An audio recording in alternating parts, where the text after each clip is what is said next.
I was all set to do a video today, but this is what I'm up against. Hi everybody, it's Janine over at SLOHappyVintage. The dogs have stopped barking, so I'm here to bring you another video. What do I have for you today? I have an amazing jewelry haul, but before we get to the jewelry haul from that estate sale that I was so anxious to attend, let's show you a few hard goods that I purchased recently. See if I can do this with one hand. The first item I have here is a little statue of three ladies. Now, there's a name for this design. I think this is a studio piece. It's not signed. It is a heavy plaster of Paris, but it's in my colors. I love these pastel colors. I just thought it was really cute. It's really well painted right down to the toenail polish. And it has one or two tiny little chips, but nothing substantial. The next thing I found at the swap meet, and I just love these little Japan pieces. It's a little vase. Look at those little birds. Aren't they cute? So it's not signed in any way, but this is very typical of the pieces coming out of Japan in like the 40s, 50s. Now, I don't pay more than a couple of dollars for anything. I think the little Japan piece was $1 and the little statue was $3 at a thrift store. The next thing I wanted to show you was this handmade decoupaged tissue box cover. Whoever did this did a really good job. They put these beautiful little vintage ladies on it and some flowers. And I just thought that was really cute. These handmade pieces typically will sell for around $20, $22. And we'll see what we can do with that. I'm going to try to get all of these on eBay this week, except for this one. This is one of my favorites. You know, I love to pick up original artwork, and this is no exception. This is just a beautiful little painting. I'm not sure what the medium is, but it signed Fanny Riggs on the back in 1938. Definitely a painting rather than a print. Beautiful little picture. So that one's going to be hung up on my wall behind me. I actually bought that one at the same vendor as I bought this. So lamps are not normally my thing. I have sold lamps in the past, but I really don't like to because of the wiring. This one is obviously vintage. Cool thing about it is the bulb. This is an Aerolux bulb, and when I got it, I wasn't sure. I took a chance on it. The bulbs are very hard to come by, especially in this floral pattern, so I wasn't sure if it worked or not. And looking at the blackness on the outside of the bulb, or the inside of the bulb actually, I wasn't sure if it even worked, but I'm going to put a little picture in of what it looks like when it's lit, because yes, it does work. Very cool, very unusual, and these Aerolux bulbs alone sell quite high. In a lamp form, I'm hoping to get around $130 for this. That'll buy a couple of bags of feed. And at a garage sale a while ago, I found this little cracker biscuit jar. This is what happens when you over polish silver or silver plate. The plating actually wears off. You can see the original kind of plating on the top, but then this dark gray is what happens when all the plating wears off. But I still think it's cute, and if I don't sell it, I will probably put dog biscuits in it. Then the last thing of the hard goods that I wanted to show you were these two framed prints. Now, here's the first one. They have felt on the back. They are, the frames, I believe, say made in Italy. And the value is not in the picture whatsoever. It's actually in the frame. I don't know if you can see it, but it is a convex glass, or they also call it bubble glass. And it's where there's like a domed shape to the glass itself. I've sold these quite a few times before, and they usually bring pretty good money. I'm sorry about the glare from the window. I'm going to try to fix, well, I guess I don't need to fix that because I'm done showing you hard goods. Anyway, those are the hard goods that I found. If you are new here, thank you for being here. I really appreciate all of my viewers. And if you like what you see, please hit the thumbs up button and subscribe if you haven't already subscribed. All right, let's get on to jewelry. Apparently, there were several different estate sales going on this day, and so everybody who is a regular buyer was very scattered throughout the county, which was good for me because none of the jewelry buyers showed up to this estate sale, and nobody was really looking through the jewelry. So these are the pictures of the sale that I saw online. And just looking at those pictures, I thought, you know, there's going to be some really good stuff there. If you look at all of the pictures and the antiques and the different things that they had at the sale, you could tell that it was a very avid collector of all kinds of quality items. And when there was a pile of jewelry and buttons and things like that, you knew that there's going to be some special stuff. Well, I'll tell you what I paid for everything at the end, and I think you'll be quite surprised. Before we delve into the jewelry, I'm going to show you this because I need to get it off my desk before it falls apart. So there was a box of, I wanted to say liquid amber, no, cherry amber bakelite faceted beads. And I went ahead and bought the whole box, but I was deciding, should I sell the beads by themselves or should I put it back together as a necklace? And I'm deciding to put it back together as a necklace. So I sized all the beads and I'm working on putting that back together. But as you can see, it's very precarious right now. I did test this. It is bakelite and beautiful faceted beads here. So I'm going to set this aside because I don't want it to I don't want to have beads all over the floor. Okay, now this is not everything. So just so you know, this is just some of it. I've got so much jewelry. Like I said, nobody was going for the jewelry. Here's a picture of me waiting in line.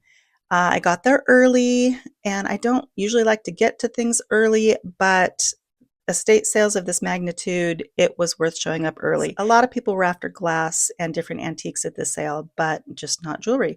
So I went back 3 or 4 times, and each time nobody was looking at jewelry. So I did not feel bad about buying the quantity that I did. Sometimes, you know, I don't want to feel like I'm, you know, having other people miss out because I'm taking it all. But in this case, I didn't feel bad because nobody really cared about it. So there are all kinds of pieces in here. Some of them were marked $10. I think I had 3 or 4 things marked $10, and the rest of it, they said $3 to $5 per piece, but that's not really what happened. So we'll go through it and then I'll tell you. Everything in here is coral. Cute little enameled earrings with a matching brooch with AB rhinestones and in excellent condition. So you turn it on the back side. And then this is another Coro set. What does this say? Coro set. So this lady obviously knew what she was collecting because she had a lot of things labeled. And I'm just so happy to be able to find new homes for these pieces because obviously this lady really loved, I don't know if she was a reseller or what, but I think she was. She may have had an antique booth because a lot of things were priced. Then there's lots of miscellaneous brooches that are not signed. I will do a little bit of research on some of these, not this one, but some of these have the potential to be makers that are known, but I'm not going to know unless I research. This one most likely not, but they're just, you know, lots of blue, pretty, excellent condition again. And then look at this one. Look at the AB rhinestones on that. Excellent condition, applied pin back. Beautiful. Most of these pins are probably going to be from the 40s upwards. I don't think there's anything earlier than that. Maybe some of the check pieces. Now, both of these are Juliana pieces. I recognize them right off the bat. Pin stop, figure 8 puddling, fang prongs, the whole 9 yards. Beautiful, beautiful pieces. So those ones I knew. This one's got some really cool confetti stones on it. A lot of West German pieces. These 2 sets were $10 each, and they are just beautiful.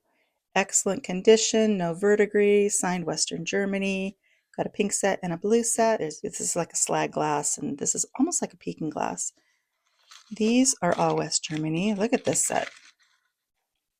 This set is so pretty. It's got like an opaline glass. I'm not going to take it off of the, but look at how beautiful those are. Let me see if I can turn that better. I don't know if that's better or not. No, we'll turn it off for now. And then these are just gorgeous. Now these do have a little bit of verdigris on them. I will try to clean those up. Look at the size of this one. Beautiful. It does have a couple of rhinestones I need to fix, but this is probably going to be 40s, 1940s. Same with this one, but unfortunately this one the pin is broken off of. The pin clasp is there, and part of the hinge, I don't think I'm going to be able to fix that.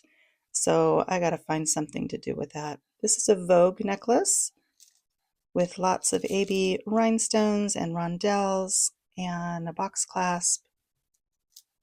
It's a choker style, really lovely. Then we're going to move into more of the check pieces. This is just, I think I have a couple of pieces that are similar to this. I think I may have a matching pendant to this, but I have a lot of similar. This one's got dragons on it. This one is more flowery. But look how pretty. Once again, kind of that slaggy green, almost peking glass. Not signed, but lovely just the same. Here's another one. I believe this is going to be a check piece. I don't know. I don't know much about Niger Brothers check pieces. I kind of want to run this by the Niger Brothers group just because I want to learn more about those. There's two brothers that made some amazing jewelry. Beautiful, beautiful piece, all in excellent condition. This was labeled as Bakelite online, but it's not Bakelite. It's more like it's celluloid. Celluloid or an early plastic of some kind. It's got an older clasp, leaves dangling from little chains. Unusual design. This is a West German piece. Faceted pink beads. They are wired into the, are they wired or are they glued? I think, no, they're wired. They're wired in there. This is a company that I was not familiar with, and turns out they're a mid-century company. They were based out of New York, and they were only in existence from like, I want to say the mid 40s through the 60s. So here's a good example of the fact that just because something's old may not stand to reason that it's valuable. Like, I don't know that too many people know of the Garnet Company. So yes, they're sparkly. Yes, they're pretty. They'll probably sell pretty well just because of that merit, but not because of the company, unless somebody happens to know the company. Some of these companies were not in existence for very long, and so they're kind of obscure, unlike the Weisses and the Hattie Carnegies and the Miriam Haskells. Still quality jewelry, but not as popular, so consequently not as high in demand. I thought it was just a scrap piece that I would harvest stones out of, but it's a complete piece. It's got a hook, it's got a clasp, but it's so tiny. So is that a baby bracelet? Is that missing something? I'm not quite sure what that would be. If you know what that is, let me know. I'm guessing it's possibly a baby bracelet, but it's rather large. I mean, it's heavy for a baby bracelet or a small child's bracelet. Then we've got some more check pieces. Some of these are very old. Now, these are probably some of the older pieces. These are probably, I'm going to guess 30s. They've got all the markings of something older and beautiful design, beautiful little setting here. There are glass, little seed pearls. Look at the detail on this one. A little dress clip. I don't know if this is silver or not. These could possibly be, but I haven't tested them, and I'm not going to. The pearls are not real, so I'm guessing it's just costume. And then this one also needs some work, but it's in lovely condition. There's not much wear at all to the metal, which is very unusual for these pieces. They usually plated, and that plating will wear off. And so I'm always happy to find pieces that are in such good condition. And another one just keeps going on and on. This one looks like it matches those earrings. Where did I put those earrings? I believe it does. Same stones. These stones are a little bit different color than those, but it's got the same little swirly, purpley, gold flecked maiden stone. So I'm going to put those together as a set. And even if it's not a true set, I think it's probably a set. So I'll stick those together. Okay, in one of my last videos, thank you, Lee, again for pointing out the Takahashi bird. I found this bird, which looks very similar to a Takahashi bird, but I don't believe it is. And I was talking to Casey about this. The pin looks about right, the time period looks about right, but the painting and the quality of the varnish is not quite the same. And also, it does have twisted wired legs, but they're not the same quality of wire as the Takahashi bird that I recently sold had. The painting is a little, it's just off. So this could be a Takahashi style bird, but I don't believe it's an original. Correct me if I'm wrong. If you know more about Takahashi, which probably a lot of you do because I don't know a whole lot about them, correct me if I'm wrong. Then speaking of birds, this is Leah Stein or Lee Stein. I'm not sure. It's L-E-A. And these little ducks, I had no idea that this jewelry was as valuable as it is. If my research is correct, this one piece and maybe a small other one would pay for my entire purchase of this whole estate sale. Some beautiful earrings there's one little bead here and the rest there's green, and clear stones. Don't believe this one is signed, but very high quality. You can always tell the high quality ones because they've got this really smooth finish to the metal. All the soldering is smooth. And look at this. Oh, Mary, you're going to love this one. Shout out to Mary. She and I have very similar tastes. And I saw this and I'm like, oh, Mary's going to love that one. Excellent condition. It does show some wear to just little bits and pieces of the back, but the front is absolutely gorgeous. It's like a moonstone glass. It's not an opalescent glass. It's like a shimmery moonstone glass. And pink. Pink is my color. I love pink. Oh, these are Napier. I just got the Napier book and I was going to look these up. They look familiar, but here they are nonetheless. Just little capped, faceted beads, clip backs, and marked Napier. These are not marked, but they are, they're marked patent pending. And do they have a tag on it? Oh, she had a tag, but she didn't say anything on it, so she didn't know who they belonged to either. But anyway, beautiful. There's like blue AB and clear AB rhinestones on those. This whole thing was stunning. This, I believe, is an unmarked Coro. I've been looking high and low for a Coro mark on her, but I haven't found it. But I'm going to check the patents on her because she definitely looks Coro-esque. And sometimes Coro, when they stamped things, they didn't stamp them very well. And so sometimes you'll see like just a corner of a C or something. And it's always best on these older pieces to check the patents. A lot of the patents aren't there, but on something like this, I'm thinking she might be in there. So I'm going to take a look for her. This is a jabot. It is kind of a stick pin with two ends on it. Commonly used for collars. A gentleman could use this, or you could put it on a lapel in one side, out the other. Anyway, I believe these pearls are real, but this is not sterling. I did test the metal. Then we have Monet.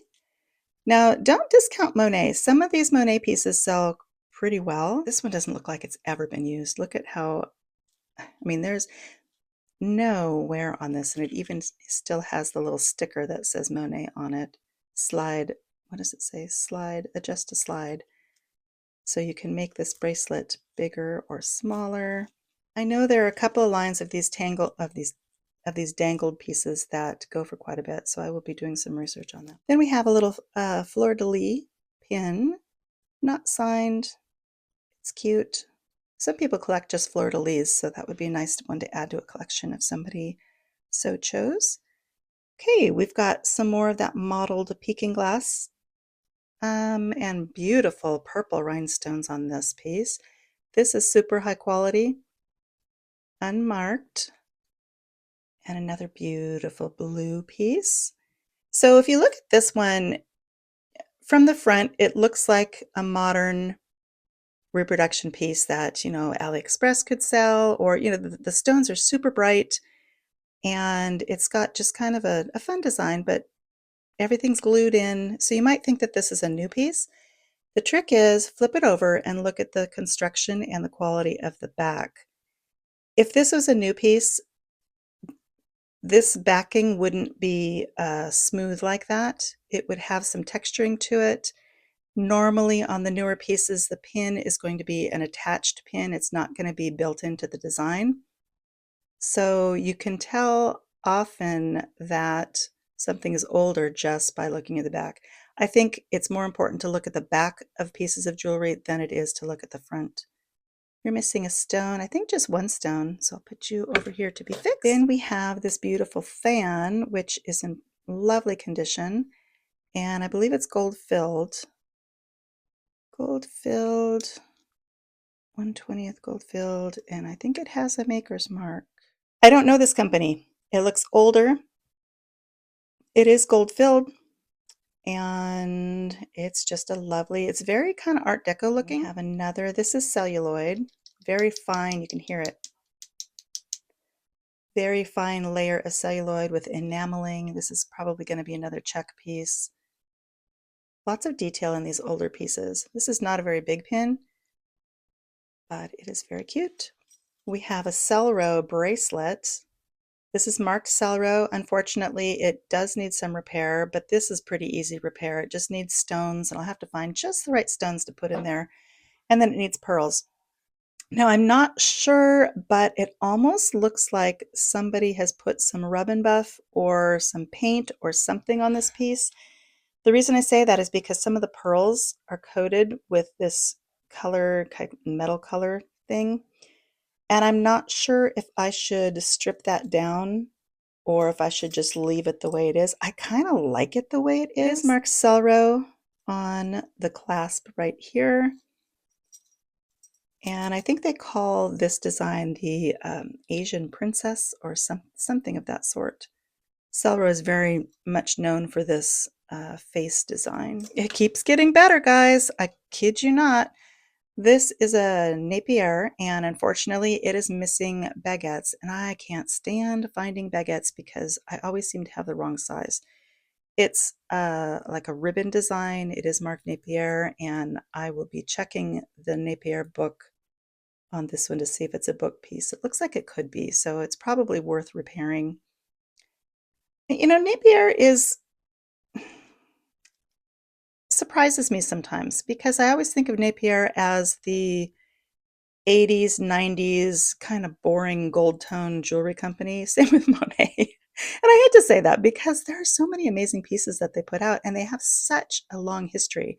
I just bought the Napier book and I tell you, it is like an encyclopedia. The thing weighs about 15 pounds and it's over 1,000 pages and it's full of history that I never knew existed. So that is another repair piece. I have a little celluloid or early plastic bird, which is in excellent condition. Another one of those older pins. Super cute. Kind of a green, almost like a faux mother of pearl. It's not mother of pearl, it's plastic, but it's got that shimmer to it. And then this one, this is another interesting one. This one is not marked. Does anybody know who this is?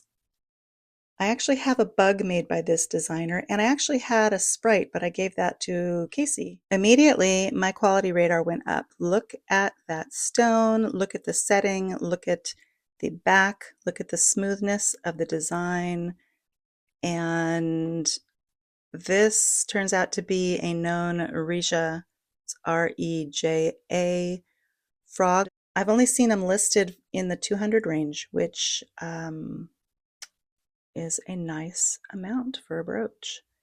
Sometimes there are pieces that are known designs for known makers, and you can tell by the quality, the time period that it came from, and attribute them to that maker. Just like Juliana pieces, they're telltale signs for Juliana pieces as well.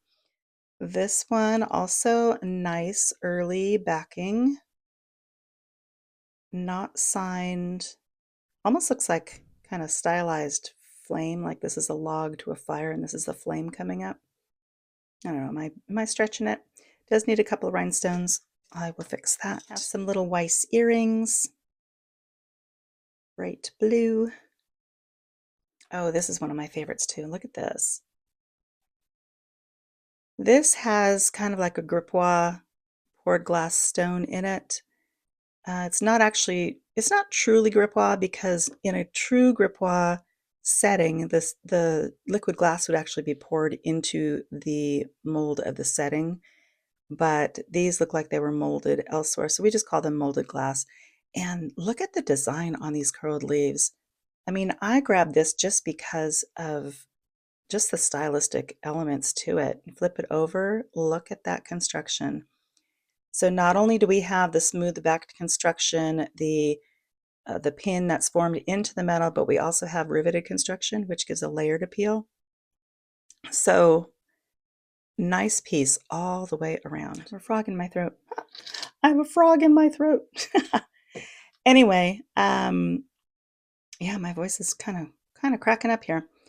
This one's not as nice of construction. Yes, the pin is formed into the design, but you can tell it's just like a coarser pot metal. It's not as smooth. This one is missing quite a few stones. I am not sure if I'm going to repair that or just to get in a lot.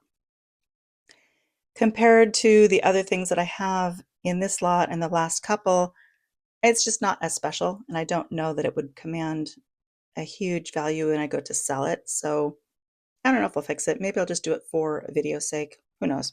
The bracelet is in phenomenal condition, not missing anything. Beautiful rhodium plating. Wait, this is signed. This is Hobe. No wear whatsoever. This looks like it was sold yesterday, but it was most likely sold in the 50s.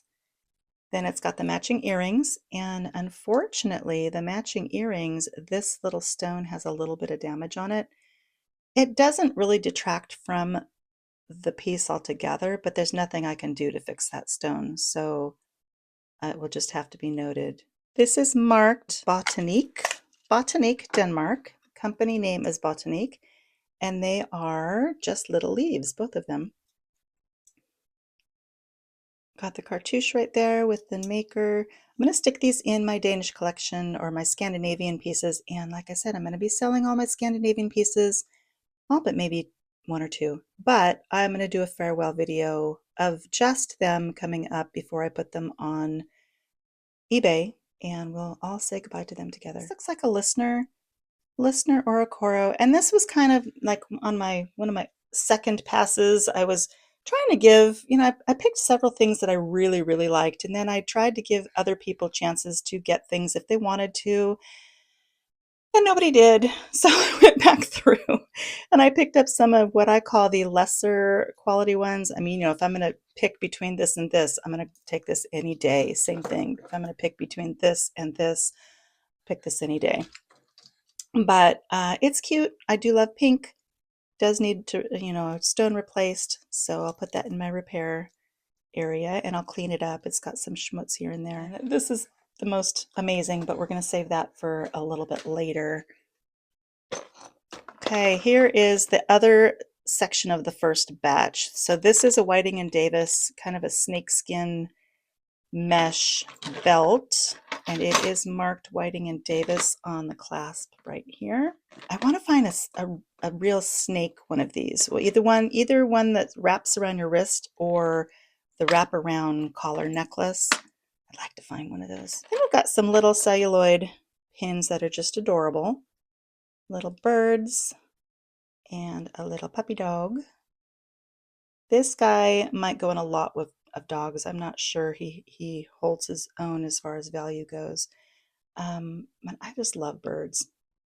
Well, I don't love swallows, but this one unfortunately is missing the clasp of the pin. I don't know what I'm going to do about that because these ones, they're just glued on, so maybe I can find another glue-on clasp, but I don't know.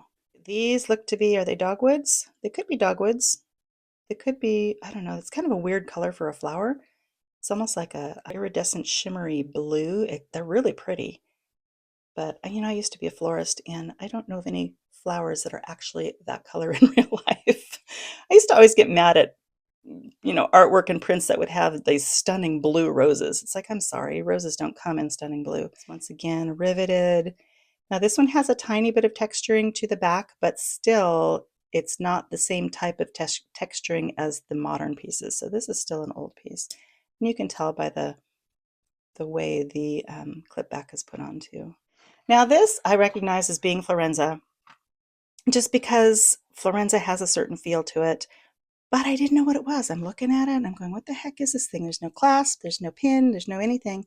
Well, it turns out that this is a lid to a trinket box, and the trinket box was nowhere to be found. But I thought that was just really pretty. It is signed Florenza right down in there. And Florenza is one of my favorite companies just because of kind of the romantic feel they have. And we have another check piece. This is an older one as well with just a simple hook clasp. Look at the setting on that.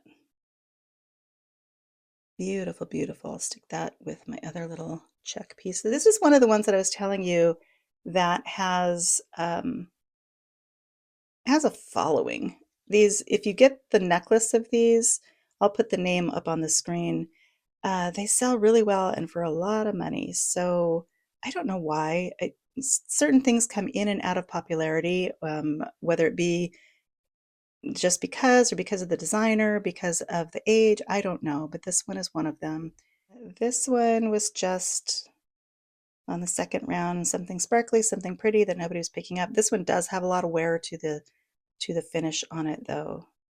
So that will probably end up in a lot. It's going to be a darn pretty lot. This one is a sweet little necklace, probably from the 50s.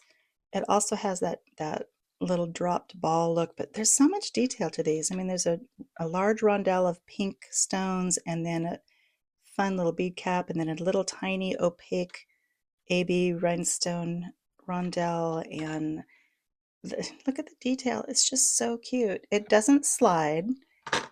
It's bolo style and just cute, not marked at all. Some of these would have a hang tag that could possibly have fallen off, but this one is just, it just is who it is. Also in excellent condition, no wear. And this little button bracelet, I need to glue this button back on, but I don't believe it's marked either. Where's your clasp?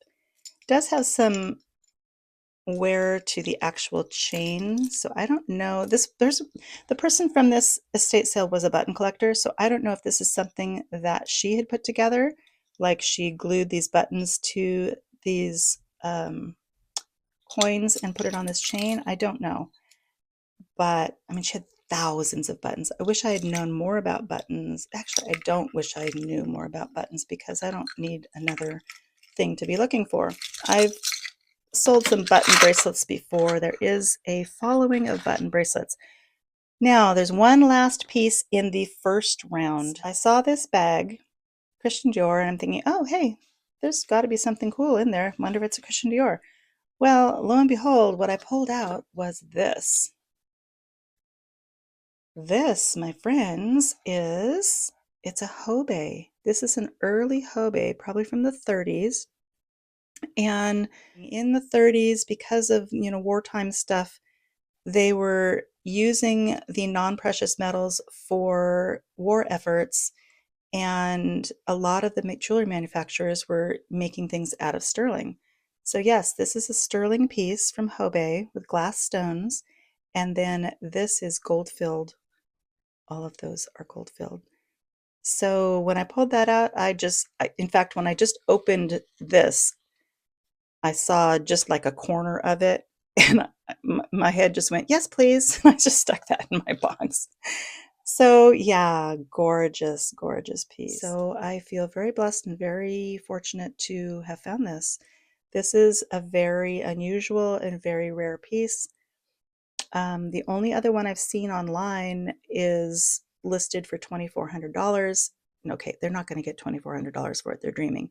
And they also have it listed incorrectly. They're saying that it's 14 karat gold, which, it's 14 karat gold, but it's gold wash. It's not, it's gold filled. It's not solid gold. It is sterling, and the one that is online has yellow stones, and they're claiming them to be citrine. Well, Hobe didn't use precious stones. They were glass. So that is kind of not an accurate description. But look at the work that went into that, and look at the size of it. This one I'm going to hang on to a little while until, until I get bored, or until I need more money for my mini horses, or whatever. But you know, I'm a collector as well as a reseller, so I can truly appreciate pieces like this and keep them in my collection for as long as I feel like it. Okay, so that was the first round. Another little thing, just a little case, little kind of Art Deco style jewelry box. So I'm going to clean all this up and I'll show you. Basically, I bought all of these pieces and the gentleman running the cash register gave me such a phenomenal price on it.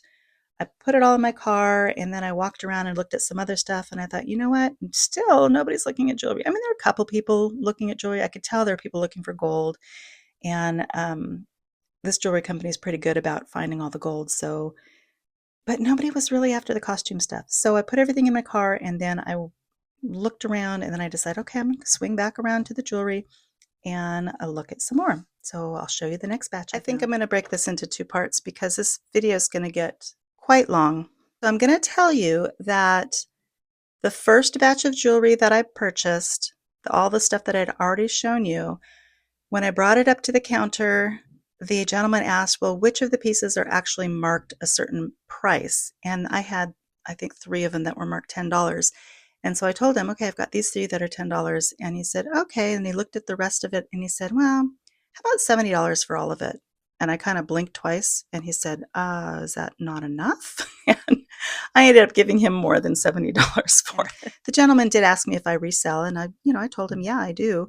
And he said, well, there's a whole lot of jewelry here. I'm like, I know. Thank you so much. I am going to share this stuff and this stuff in another video.